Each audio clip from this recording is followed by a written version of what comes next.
die laaste geleentheid vir hierdie diens, maar dis die eerste geleentheid vir die res van die week en die jaar wat voorlê. En daarom bid ons, dat U op 'n besonderse wyse ook by hierdie geleentheid sal kom stil staan, met ons sal kom spreek, groot en ondeurgrondelike dinge wat ons nie geweet het nie.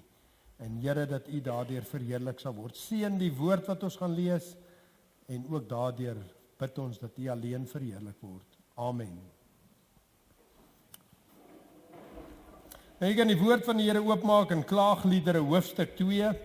Klaagliedere hoofstuk 2. Ek het vanmôre gedink om die wet aan U voor te hou, want die wet het net 2 gebooie wat ons moet hou. Ons moet die Here ons God lief hê met ons hele hart en ons hele siel en al ons krag en ons naaste soos onsself.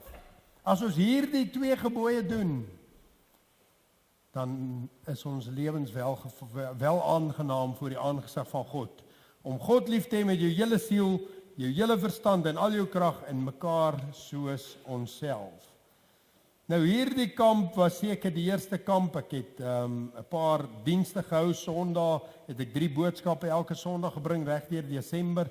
Nou by hierdie stadium 2 boodskappe by 'n winkelsentrum 1 en dan by 'n kerk 'n bietjie later. Ek was redelik baie besig geweest en terwyl ek stil geraak het rondom die kamp, het ek nie regtig 100% sekerheid gehad waar ek gaan praat nie. Ek het hier in my hart 'n gedagte gehad om oor die beginsels te praat en my vrou het ook gesê dalk moet ek dit doen. Dus ek was nou gister gehoorsaam aan haar. En ek sou eintlik gister se boodskap eers vandag gebring het en gister 'n ander boodskap gebring het. En so met die diens saam met die Here 'n ander boodskap op my hart gedruk vir vanmôre wat ek dan met U wil deel daaruit Klaagliedere hoofstuk 2. Klaagliedere hoofstuk 2. Nou voordat ons gaan saam lees uit Klaagliedere, dis ook die eerste boodskap wat ek ooit gebring het. Die eerste keer wat die Here aan my gepraat het oor 'n boodskap en ek die verse begin memoriseer het baie jare gelede, het hy met my gepraat oor hierdie gedeelte en die agtergrond van hierdie gedeelte is 'n baie droewige agtergrond. Die Klaagliedere van Jeremia. Jeremia was 'n besonderse profeet, so besonders dat toe die Here Jesus sê, "Wie sê die mense wie is ek?"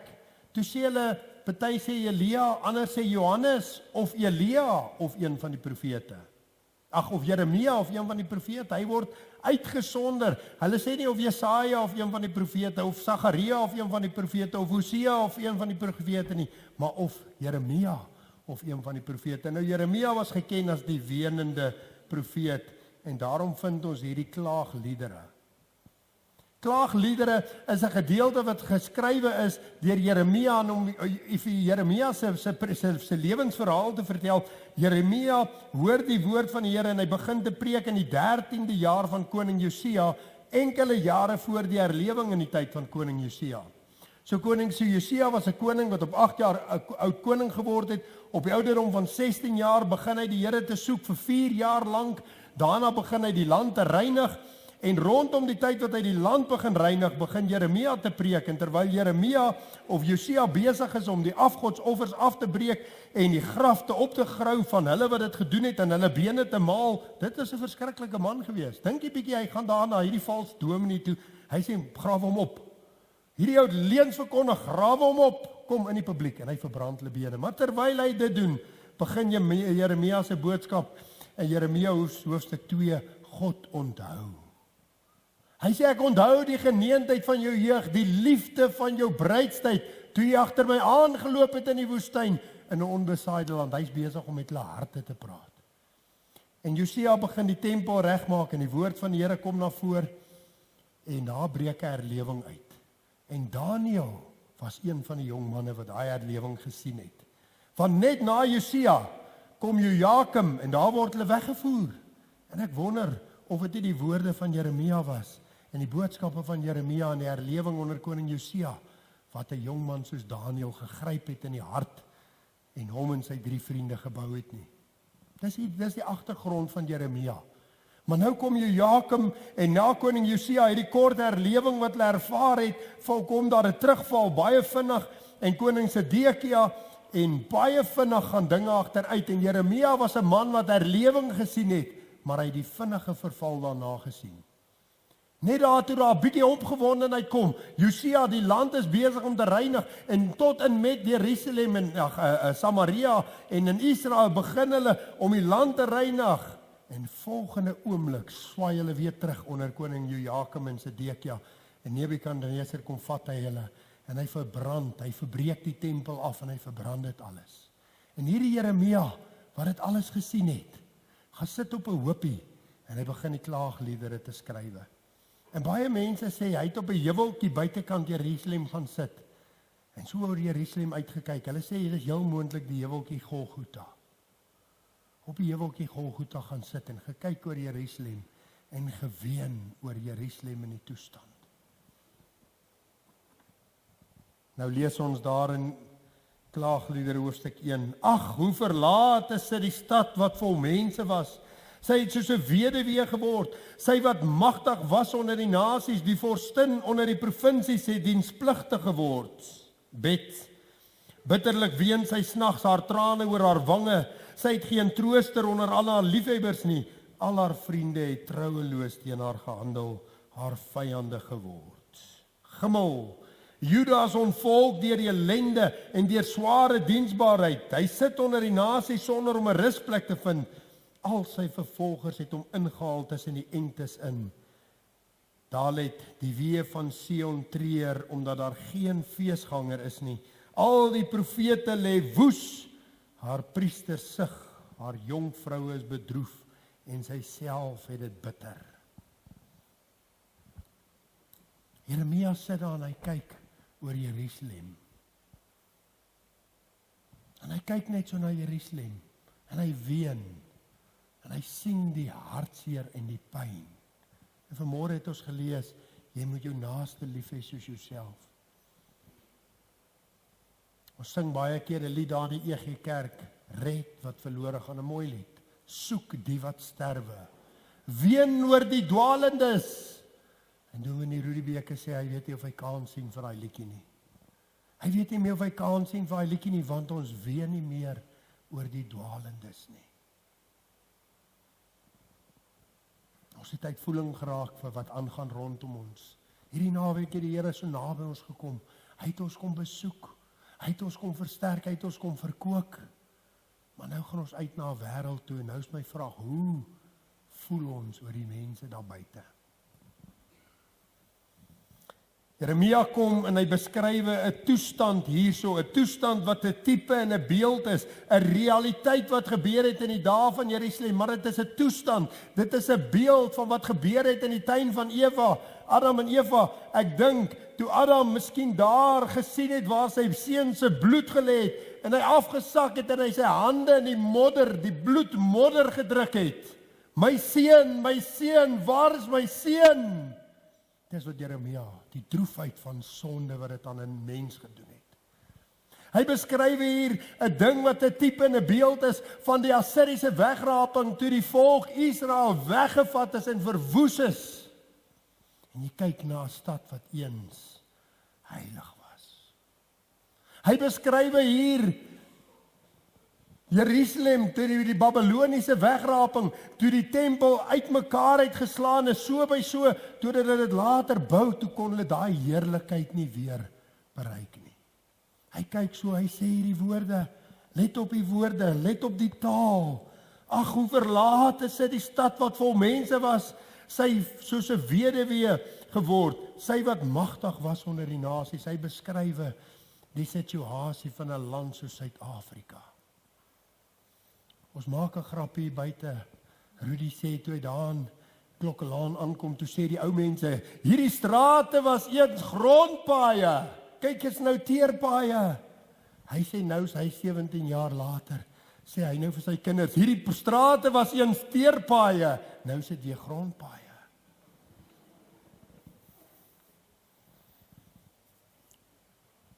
Hy sit net so buitekant Bloemfontein. Miskien sit hy op Nywyl en hy kyk. Blommestad het nou Vullestad geword. Welkom die Oosrand, Suid-Afrika. Hoe verlaat is die stad wat vol mense was. Let op die taal van Jeremia. Hy gaan 'n bietjie verder daar in vers 18. Regverdig is hy die Here, want ek was teen sy mond wederstrewig. Hoor tog alle volke, aanskou my smart. Vanmôre gister het ons gehoor die God is 'n God van toren, maar hoe lyk daai toren? Ek wil vanmôre 'n klein bietjie uitbrei. Hoe lyk daai toren? Hoe lyk daai grimmigheid? Let op, wie dit gedoen het? Babel het gedoen. Nee, regverdig is hy die Here, want ons was teen sy mond wederstrewig. Hoor tog alle volke en aanskou my smart. My jonkvroue en my jonkmanne het in gevangenskap gegaan. Vers 19. Ek het geroep na my liefhebbers. Hulle het my in die steek gelaat. My priesters en my oudstes het my in die stad beswyk toe hulle voedsel vir hulle gesoek het om homself te verkoop. Let op vers 20. Die hart van God wat deur Jeremia uitgestort word. Aanskou, Here, hoe benoud ek is. My ingewande is in beroering, my hart draai om in my binneste. Is daar 'n taal soos hierdie waarmee die Here vanmôre die hart kan gryp? My ingewande is in beroering, my hart draai om in my binneste, want ek was baie wederstrewig. Buitekant het die swaard berowe, binnekant is dit soos die pes. En Jeremia kom hier en hy kom praat vanmôre met ons 2026 by 'n kamp oor die toestand van die mense daar buite. Miskien is ons die Jeremia, ons sit vanmôre op 'n heuwel. Ons kyk so uit oor die plek waartoe ek gaan hierdie week wat voorlê. Hy sê, weet jy hoe lyk dit as die toren van God oor jou uitgestort word? Hy begin hierso en hy bring 'n paar dinge na vore. Die eerste wat hy sê is, wanneer God se toren oor jou uitkom, dan betree jy 'n plek waar daar geen rus is nie. Let op die taal.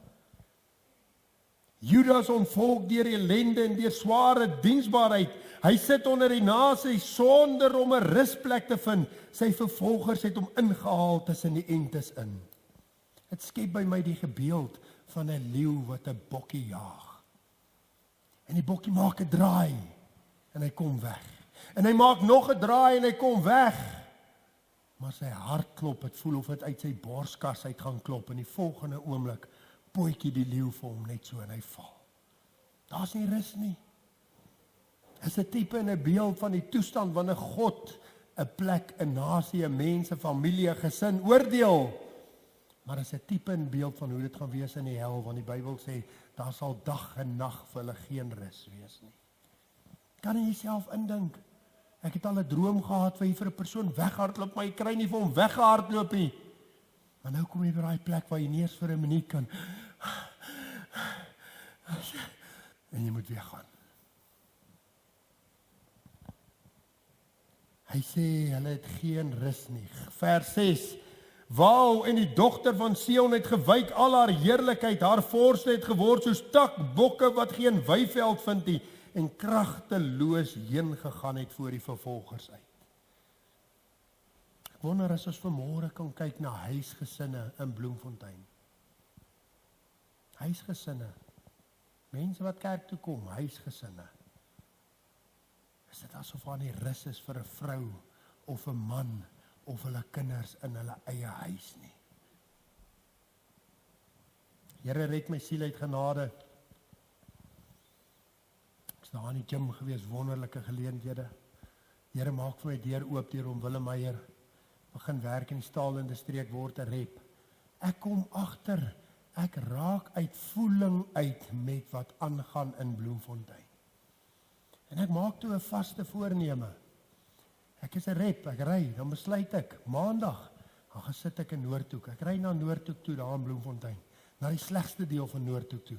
Daar's 'n parkie, ek gaan stop die kar daar, lunchtyd. Dan sit ek, kyk ek die mense wat daar verbyloop, dan kyk ek hulle aangesig, dan kyk ek, jy sien die hartseer, jy sien die pyn. Volgende week gaan ek daar na Oranjezig toe, gaan ek daar na Smarty Town toe. Ek het gesê, Here, help my net, laat ek in voeling bly met die mense. Weet jy hoe maklik raak ons uit voeling uit 18 jaar op die pad? Vir 18 jaar op die pad. Jy ken nie meer baie ongeredde mense nie. Jy kom nie meer by die ongeredde mense uit nie. Partykeer moet ons net op die koppie gaan sit buite die dorp en net kyk, soos Jeremia, en net weer ween oor die verlorenes. En tot gisterand was dit vir my 'n ruk gewees, voordat ek weer kon ween vir die verlorenes. Red wat verlore gaan, soek die wat sterwe. Wonderlike lied, ween oor die dwalendes. Jeremia kom vanmôre, en hy sê vir ons, neem die Here jou God lief met jou hele hart. Jesus sê dit, hele verstand en al jou krag. Hy kom vanmôre na ons toe, na my toe, na julle toe. En jou naaste lief hê soos jouself. Gister het ons 'n boodskap gehoor, hy moenie meer belangrik wees as enigiets nie, maar as alles anders. Maar is dit net vir my? Is dit net vir my? Jeremia gaan aan. Hy sê nie net is dit 'n plek van geen rus nie. Hoor jy die woorde? Hy sê dis 'n plek van geen helper nie. Weet jy vriende, as jy weghardloop en jy voel, ek kan nie meer nie. Hy kom agter my aan. En hier's 'n broer of 'n sussie langs jou en sê kom nog net 'n paar tree, hier voor is die fort. Dan vat jy, skep jy moed en jy gaan hardloop weer 'n bietjie verder. As ten minste 'n helper. Maar hy sê wanneer God se oordeel oor jou kom, is daar geen helper nie. Wanneer jy eendag in die hemel gaan, in die hel gaan kom, is daar geen helper nie. Weet jy vir hoeveel vrouens in huisgesinne en in huwelike voel dit daar's geen helper nie, daar's geen rus nie, maar daar's geen helper nie. Hoeveel mense neem hulle eie lewens want daar's geen helper nie. Ons lees in vers 7 sê hierdie woorde: Jerusalem dink aan die dae van haar ellende en haar omswerminge, aan al haar kosbarehede wat gewees het in die dae van die voortyd af, toe haar volk deur die hand van die teestander geval het en daar vir haar geen helper was nie. En dat daar vir haar geen helper was nie. Geen helper. Hy sit op daai koppietjie. Golgotha. Of dit was of nie was, jy weet ek nie. Geskiedskrywer sê dis waar hy gesit het en gekyk het na Jerusalem se ellende. Hy sien daai huisgesinne het geen helper nie. Hy sien daai mense het geen helper nie. Hy ween, die weenende profeet, geen rus, geen helper. Tyd gaan ons vang, ek wil die volgende punt kom, geen trooster. Geen trooster. Ons lees in verse 2. Bitterlik ween sy snags haar trane oor haar wange, sy het geen trooster onder al haar liefhebbers nie. Ons lees dit weer in vers 9. Haar onreinheid kleef aan haar some, sy het aan haar einde nie gedink nie. Sy het wonderbaarlik gesing sonder dat sy 'n trooster het. Ons lees dit weer in vers 16. Daarom ween ek, my oog loop af in water, want ver van my is die trooster wat my verkoop. Vers 17. Sion brei haar hande uit, sy het geen trooster nie. Vers 21. Hulle hoor dat ek sug, ek het geen trooster nie. Hy praat 'n bietjie oor die feit dat daar nie rus is nie. Hy praat 'n bietjie oor die feit dat daar nie 'n helper is nie. Maar hy sê hy het geen trooster nie. Geen trooster nie. Weet jy vriende, wanneer 'n mens by daai plek in jou lewe kom waar dit voel jy het geen rus nie, maar as 'n helper, dan skep jy moed. As daar geen helper is nie, dan sak jou moed 'n bietjie verder, maar as daar ten minste 'n trooster is. En die Here het gesê as ek weggaan, dan stuur ek hom die trooster na julle toe. Maar vriende, kan nie dink hoe droewig moet dit wees as daar nie eers 'n trooster is nie. Weet jy, sit mense onder ons wat pyn het wat ek nie meer kan help nie, ek kan nie beskryf nie. Ek kan dit nie eens indink nie. Ek weet nie eens waartoe hulle gaan nie. Maar weet jy, daar's een in die hemel wat weet, trooster. En Jeremia ween oor die dwalendes. Hy sê hulle het nie 'n trooster nie. Wie sal die trooster vir hulle vat? Wie sal 'n helper vir hulle wees? Wie sal vir hulle 'n bietjie rus gee? Nuwe Testament kom die Here Jesus, almal wat vermoeid en belas is, kom na my toe, ek sal julle rus gee. Maar vanmôre wil ek met kinders van die Here praat. Ek wil ook vanmôre met u praat wat nog nie gered is nie. Jy dink jy speel met God. Jy dink jy gaan tyd hê. Jojakim het gedink hy tyd, Sedekia het gedink hy tyd.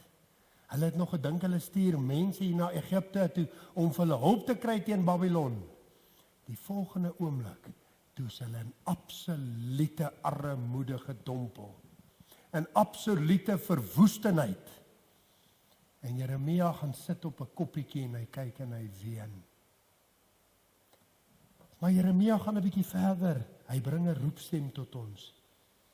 Hy gaan daar, hierdie is een van die mooiste verse, die hartseerste verse, maar die mooiste verse van die roepstem van God in vers 12.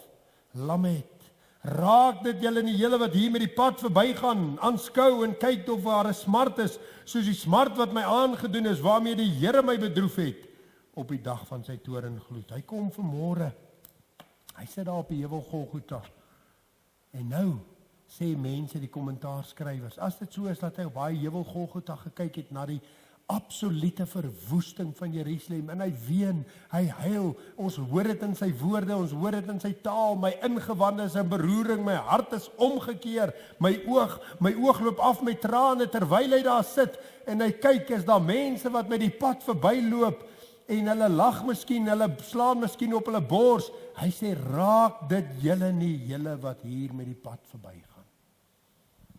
Verwys daar na Golgotha, toe die Here Jesus op die kruis is, en hy sterf vir die ellende van die wêreld. Jesus, 'n profeet, soos Elia, Johannes, Jeremia of een van die profete. En die mense loop al verby en hulle slaan op die bors en hulle spot. Hy kom vanmôre, hy sê, raak dit julle nie, julle wat hier met die pad verbygaan. Raak dit julle nie Bloemfontein, wat daar by die mense verbyloop, wat in hierdie oordeel van God geval het nie, in hierdie absolute droewige toestand waarin hulle self bevind. Raak dit julle nie.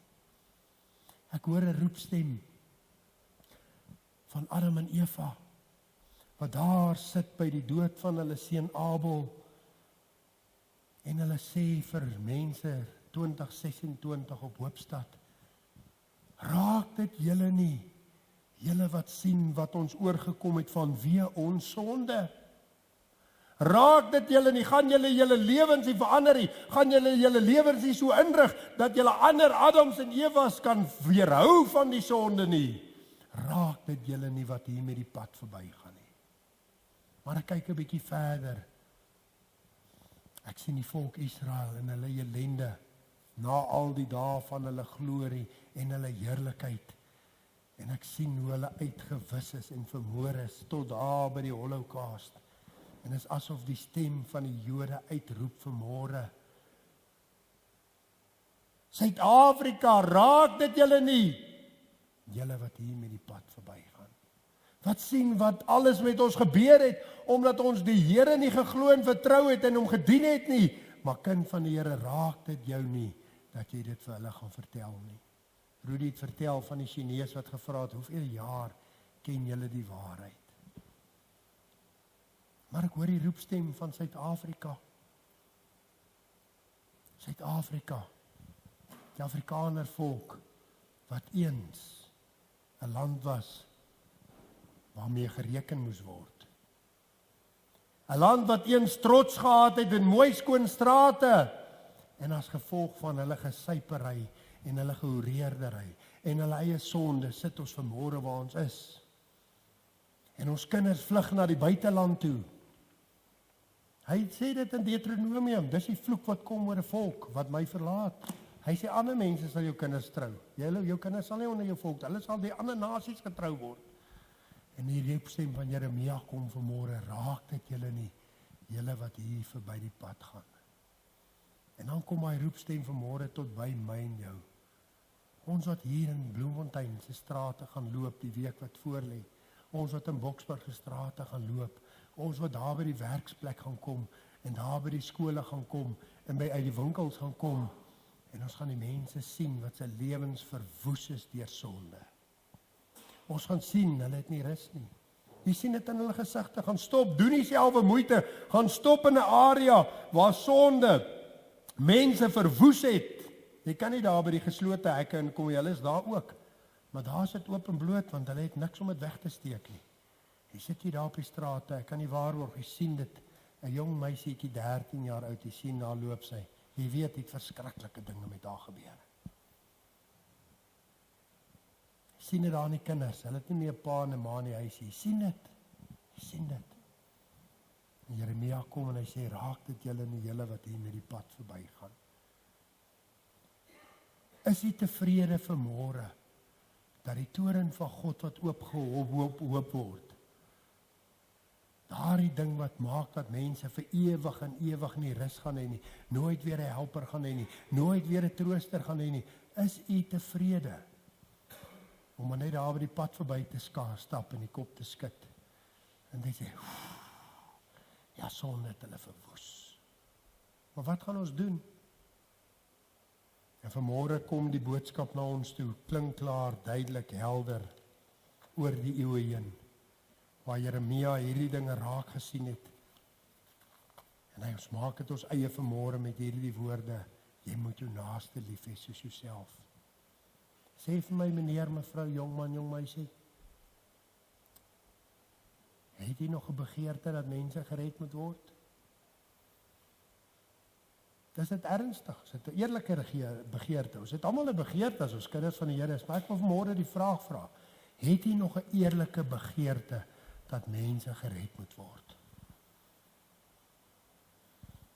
Is die Here vir u nie meer werd as enigiets anders nie, maar as alles anders, maar soveel werd, dat hy dit net soos wat hy dit wil, alles sal prysgee vir die eie siel, hy alles sal prysgee vir 'n ander persoon se siel. Dis 'n groot vraag. Hierdie is 'n verskriklike groot vraag. Ons kan nie ligtelik hiermee omgaan vanmôre nie.